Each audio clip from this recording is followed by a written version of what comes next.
It seems a strange time to be putting together a documentary of a trip I made to Australia back in 1985. A trip made possible by two good friends, my brother-in-law Mike Godsall, who got me a free flight on the flight deck of a British Airways 747 jumbo jet that he was flying, and Paul Alicio, an Australian of Italian descent who I met 10 years previously on a furniture design scholarship here in England. Sadly, both these dear people passed away in recent years, and the dear old gas-guzzling jumbo 747 is no longer with us, and this was an era when many pilots preferred to have manual backup systems.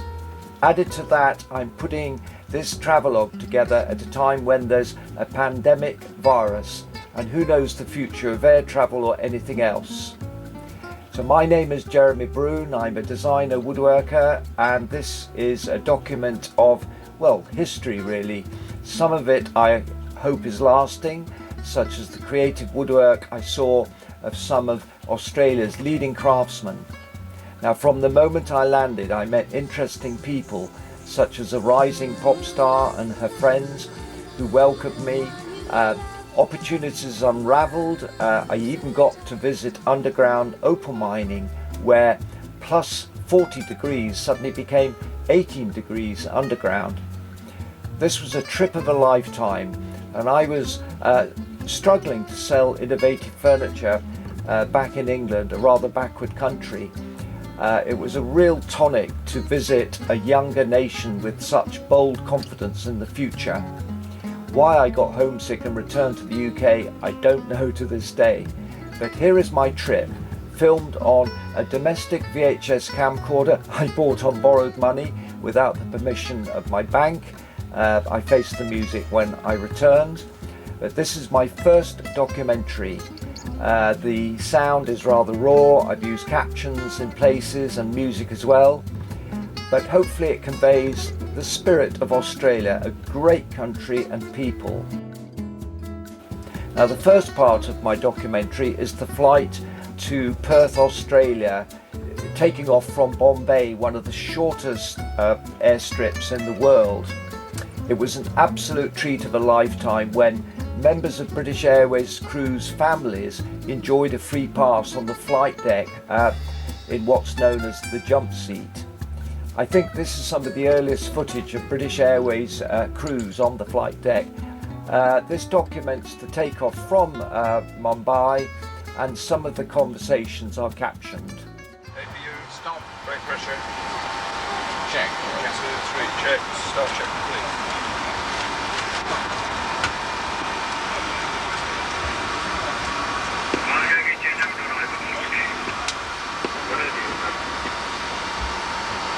Bombay, speed up 9, taxi. 829, taxi, about 73 to boarding point, You're down with the Camden. You're at that trim, which is 7 degrees. Where's the trim? 7 big up. You're that road, 829, Bombay, 86 clearance.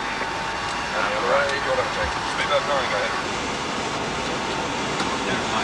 Yes, affirmative.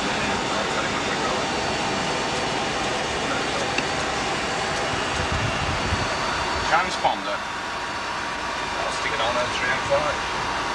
Lights and strobes.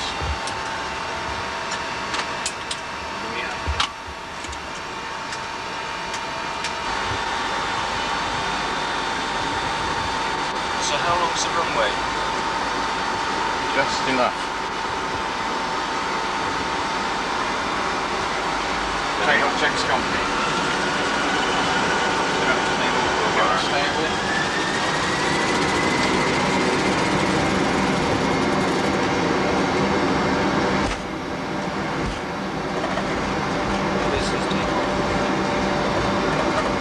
There's people on both sides. Now you've got.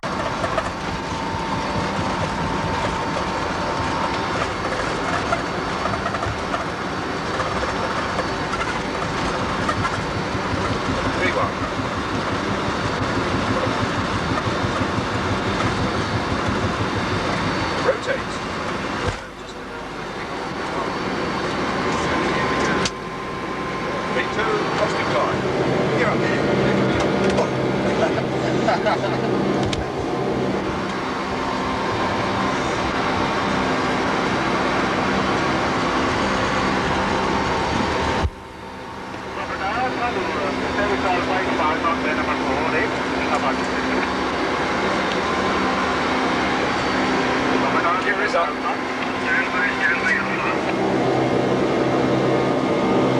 There she goes, Bombay behind us. Good job. Thank you.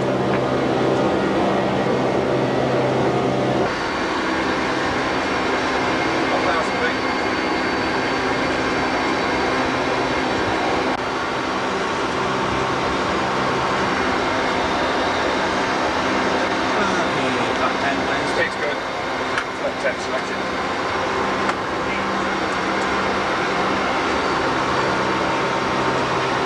First one, second speed, nine today. About 5 knots.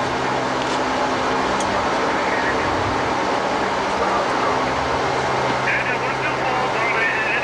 Report your DMA distance and radio. We are 460 meters of the oil.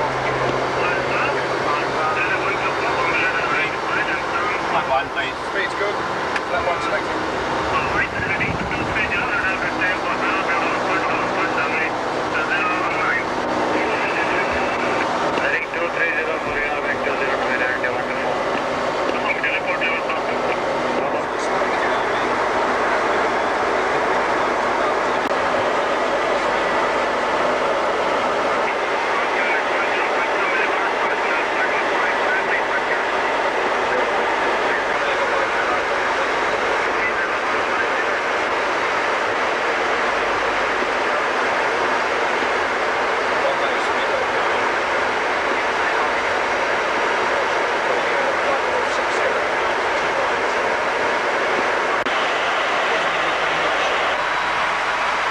Say airborne to give Jeremy some idea when the wheels actually came off the ground. Did you hear the click?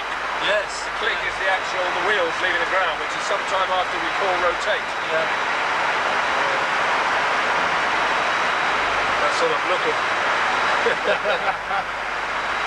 Imagine living in one of those shanties underneath the end of the runway. that's worse than daylight. At least at night time you can't see them, can you? We had every bit of power the engines have got. Really? Yeah. Flat out. Did you need all the runway then, literally? Last time I think it's 10,800 feet, but I can't remember. It's just over 10,000. 11,455. 11.4. Yes, All your instruments are working either, Mr. Godsoe? I have every confidence in this airplane. It's been designed especially by Mr. Boeing. I think we had some flashing Christmas lights. You mean something like this? Oh my goodness me.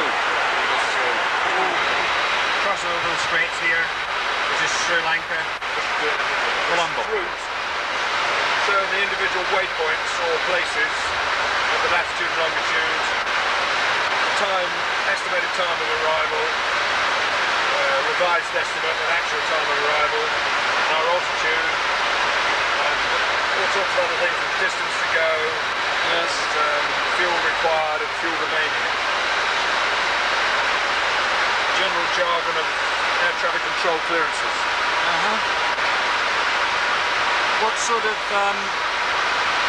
routine checks on instruments do you do? I don't know anything about those instruments. Up here, well, purely just a scan check, just to look and make sure everything's correct, that we're at the right height, we're still doing the right speed. What does the big globe do? This one here, Yep. this is the artificial horizon, and which is, you turn off the flight director, so these lights on it there, and this is the aircraft in relation to the sea, the ground and the sky. Yeah. You couldn't just turn the plane upside down, could you? Just say, Well, we get you in a turn. I'll put the flight director back on. I don't want to drop the camera, that's true. And as you can see, we're flying along with our nose above the horizon. We are in fact flying along about 2 to 2.5 degrees nose up. Like that. There we go. Now you're going to get a movement. Turn it back on. You can see we're turning. Yeah. And we're turning outside. Put that out of the way. There we are. Yes, I can see that. If you get it on the boat, it's right next door. I might have to take over the control. I got the gist of it now. I'm quite focusing on it.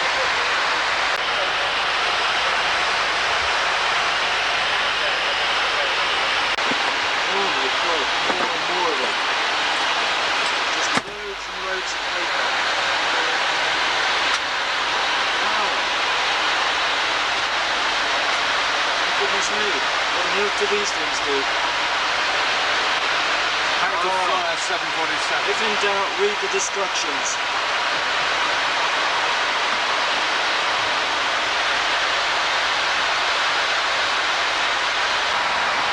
This is a calculator to enable me to check out the performance of all four engines. I have a standard performance graph, and I compare that with the performance that I'm actually achieving. Oh yes.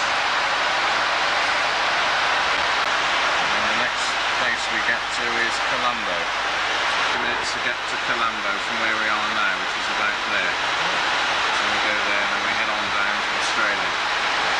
Here to Perth. And the only land we see is just this tiny dot here, the Cocos Islands. Yes. How big is that? That island? About the size of Camden Crescent, I should think. Oh, I see. Just a few hundred yards. Yeah. Where is Australia? Oh. The upside down when we go there. The end of India. 29,000 feet. And it's pretty steady up here. How fast are we going, Mike, would you say? 520 nautical miles per hour. 520 nautical miles per hour. And Mike's cup of coffee looks pretty safe. Cheers. What do these instruments do, Mike? These are generators. Generators. Each generator can push out 50 kilowatts.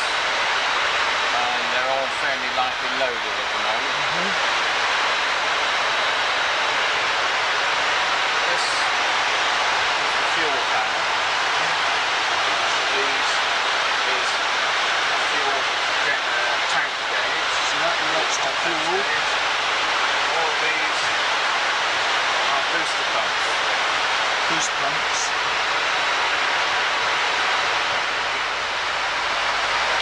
As we're climbing up through some clouds, there's a problem with the engines icing up, so Mike's been switching on the de-icing switches. There's so many switches up there, I'm amazed at these jobs how they're up to date. Switches and dials. I wonder if they'd read about them. Apparently there is some rather dangerous clouds ahead, so this is showing up on the captain's radar. If I can keep my camera steady, because of course we're going to turn around a bit. The cup of coffee is our turbulence indicator. Good grief, we've got a flight path going down Chittagong, Sri Lanka. As we cross the equator here, then the instrument flips. Oh, there we are! Just past the equator. Southern Hemisphere, lads. It's all back to front now. We're flying backwards now. the other way round and all sorts. That's right, yeah. Left-handed sugar instead of right-handed sugar. Oh yes, there's that line. I presume we're somewhere in the middle of the Indian Ocean.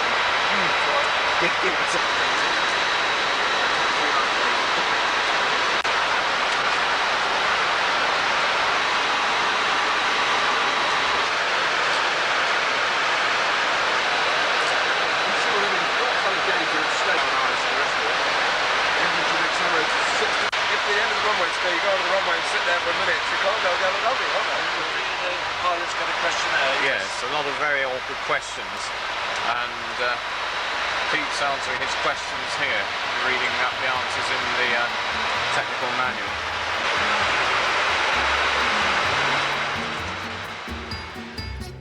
Well, this first episode of my trip to Australia took 5 days to edit, sifting through hours and hours of VHS footage that's 35 years old, repairing it, converting it to digital, rescaling it, and above all, stabilizing the images. This was my first attempt at filmmaking, and a classic error a beginner makes is moving the camera too much. So much of the edited footage, I've frozen the frames, and this takes a massive amount of time. I've undertaken this project at an unprecedented time when most of us are confined to our homes. It gave me a project to absorb myself in, and actually during lockdown I wrote a hardback book on guitar making. But this documentation of my trip to Australia was a fantastic opportunity of a lifetime, and I'm extremely lucky to have been so well looked after as a guest of the flight crew of a British Airways jumbo jet. Even the opportunity to fly in the immediate future is uncertain, as with many other things. Now also, my documentary series unravels not just the pioneer woodworkers I met at the time, but others I met in Australia, which gives a flavour of life in this wonderful country 35 years ago. And it gives a perspective of how things have changed so much, and a pause to reflect on where we're going in a world that was getting faster and faster. Now for me, dreams and memories are everything, and grabbing opportunity when it comes. So I hope you enjoyed this quite impromptu series of documentaries. Please subscribe to my channel and enable notifications if you'd like to view the next instalment. If you visit my website and consider purchasing one of my woodworking publications, you will be helping support my creative endeavours here. Thanks for watching.